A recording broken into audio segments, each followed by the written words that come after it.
couple of days ago, I was engaged in, I don't know, what I found to be sort of a fascinating discussion with a group of clergy. And one of them was pointing out, in relationship to kind of our changing world, was pointing out the fact that, you know, in the Western world, it seems that we tend to celebrate diversity and expression of oneself and a sense of independence as being core to our sense of values, our sense of what fulfills us. So, among other things, then, that means that it's important for us each to be allowed to choose for ourselves what it is that's right and wrong. And as a consequence of that, then it would be wrong to allow anyone else to choose for you what you consider to be right and wrong. And in general, I think that observation is right on the mark. But as I was thinking about our gospel reading today and thinking about this sermon, it also sort of occurred to me that that same sense of self-reliance that we have in the Western world has also led us to be people of great means in terms of personal assets. I mean, even truly the poorest person in this congregation has more than 90% of the people in the world today. But I think that has kind of come over time to us with a trade-off. I think in some ways that sense of self-reliance, that pendulum, if you will, has swung too far in the other direction, because I think it's been made clear in many ways that our understanding of Christianity and what it is to follow Christ in the world has shifted rather dramatically in the Western world. To the degree, perhaps even, that much of the world is finding that a relationship to Christ or hope in the resurrected life is something to strip off. I guess the brutal truth of the matter is that in many places our sense of hope and fulfillment these days comes from, instead of Christ and that hope for resurrected life, instead comes from those things that we can acquire in the present. Much of the Western world, it seems, has concluded that it doesn't make sense to place your hope in an elusive God, a God which could allow such ugly and terrible things to happen in the world, a God whom nobody can prove, scientifically anyway, even exists. So, the truth is, for many, all that you really want today, all that will fulfill your greatest hopes and desires, all that will fulfill that longing in your heart and soul, can come to you by simply pulling out that credit card, or filling out that credit application, or taking out that payday loan and purchasing whatever that thing is that you believe is going to fill that hole, that void in your life. Maybe it's a new car, maybe it's a bigger house, maybe it's those baubles that I can add to my collection, that new power tool that I've been wanting that I'll use once probably, the lawn that I always wanted, the nicely decorated living room I've always hoped for, the smartphone with all the features that I couldn't even begin to figure out, let alone use, that monster screen television with the 47,000 essential channels, that latest video game or app, that 450-pound shipment of scrapbooking essentials, the new board game that I can't wait to play, the $300 Uggs that will make my daughter look cool, or the $300 Uggs for me that will make me look cool like my daughter. And on and on and on. So is it really any wonder to us that in trying to fill that void constantly in our lives, we find ourselves sometimes sort of stopping to say, is this really all there is? Is this all there is to life? We look at our lives, we look at our circumstances, and we want more. We're constantly wanting more. And there's this restlessness within us, this restlessness that's searching and longing for something else. Some call that a midlife crisis. But, truly, I think that's a misnomer anymore. Perhaps it was some years ago. Perhaps you could label that a midlife crisis, but it happens with such great regularity in our lives, no matter what our age might be, that I think it's more than just a midlife crisis anymore. And it can make us do crazy things.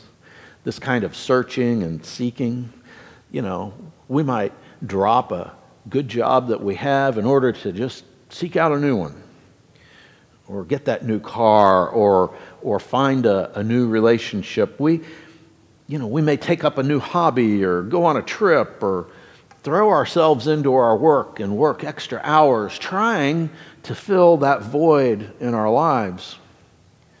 But the truth is, it's not about the circumstances in our lives.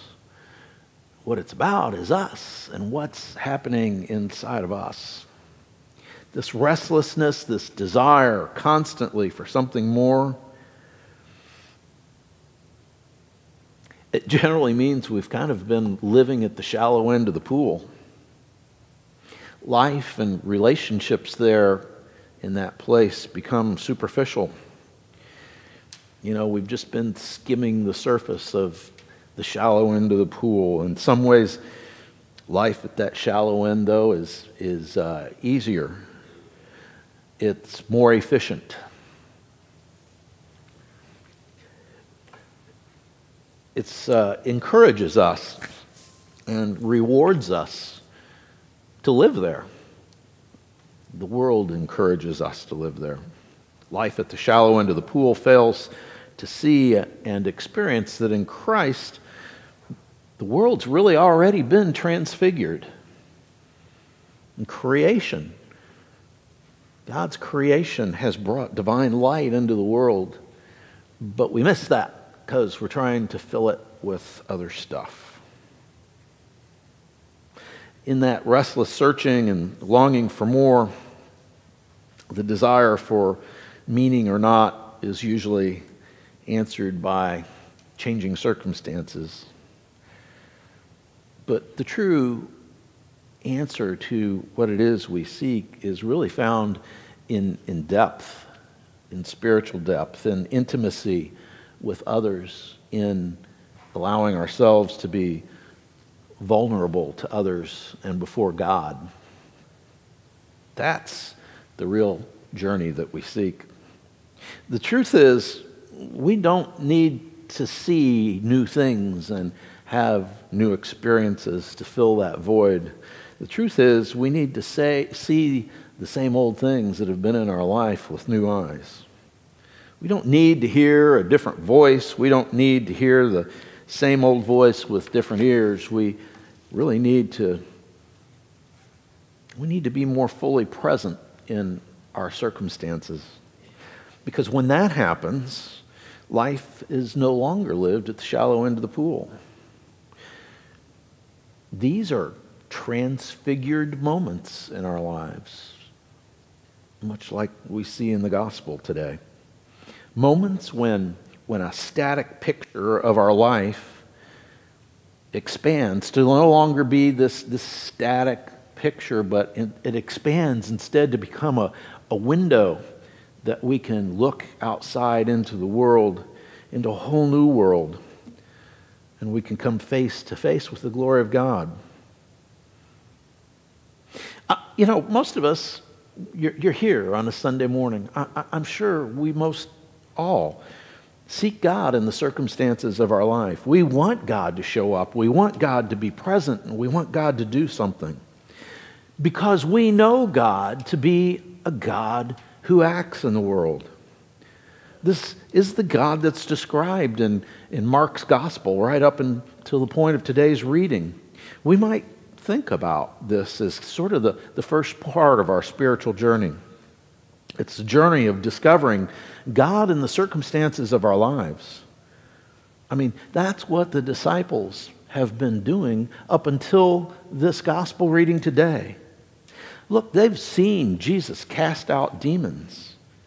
Last week, we read about Peter's mother-in-law being raised from her illness by Jesus.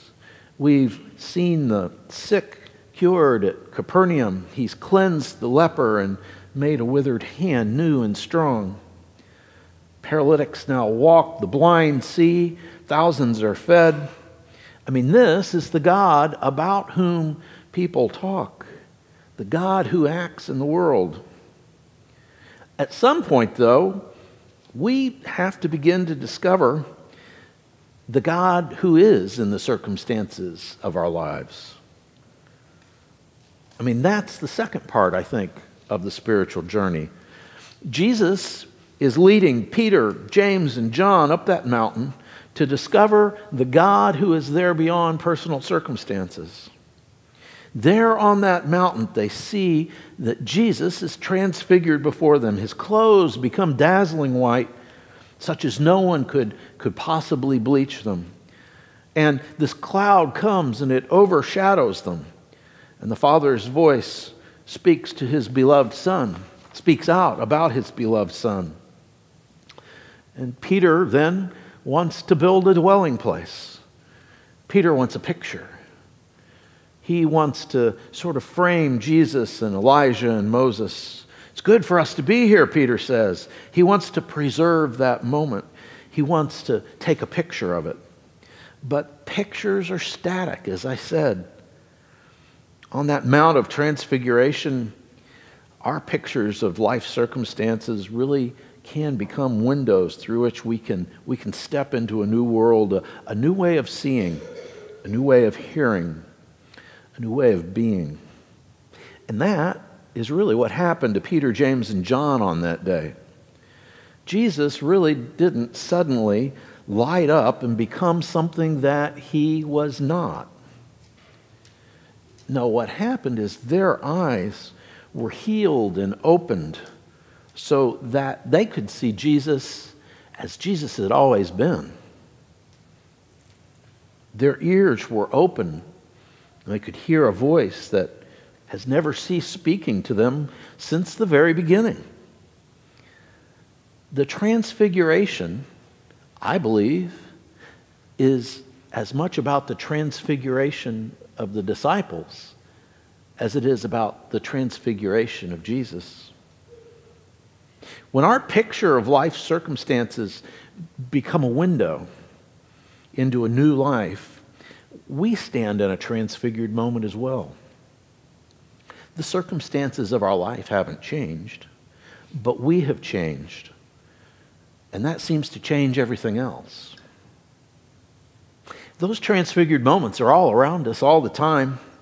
I mean, every one of us could stop and tell a story about stepping back from that static picture in our life to see with new eyes, to listen with different ears, and discover a window that's open to an entirely different world for us, an entirely different way of being. Maybe it was a day you revealed to some other person whom you're close to that secret that you have been carrying around for years and years. And in telling that secret to that person, that life of guilt and shame that you've had following you sort of melted away. The darkness gave way to light. The chains fell off and forgiveness overcame sin. can be other kinds of things too. I, for myself, will never forget the 2 days in my life when I was able to hold my children for the first time. Yeah, it's a beautiful picture in my mind today, but it was also a window through which I stepped and I was changed forever. I'm sure many of you remember that too. You experienced a new vocation as a parent. You became a part of the mystery of creation. The Lord's glory came shining through in your hands that day, just as much probably as it did in that transfiguration 2,000 years ago. We often want to go back to those transfigured moments in our lives, and like Peter, we're often tempted to build dwelling places for those moments. But booths and dwelling places will only keep us in the past. And to the extent that we cling to the past, we close ourselves off to the future that God has for us. So, Peter, James, and John came back down that mountain with Jesus. They could not stay there and capture that moment in a picture, but neither did they ever leave that mountain. They took it with them, and it is what would carry them through the passion and the crucifixion and the resurrection of Jesus. Transfigured moments change us. They sustain us, they prepare us, they encourage us, and guide us into the future regardless of the circumstances that we may face in our lives. They show us who we are. We are a transfigured people of God. Open your eyes to the transfigured world around you. Open your ears and hear that transfigured voice who's been speaking to you since the beginning of creation. Open your heart and become a transfigured life. Every picture in your life can become an open window that says, no, this is not all there is. There is, so much more. Come and see. Amen.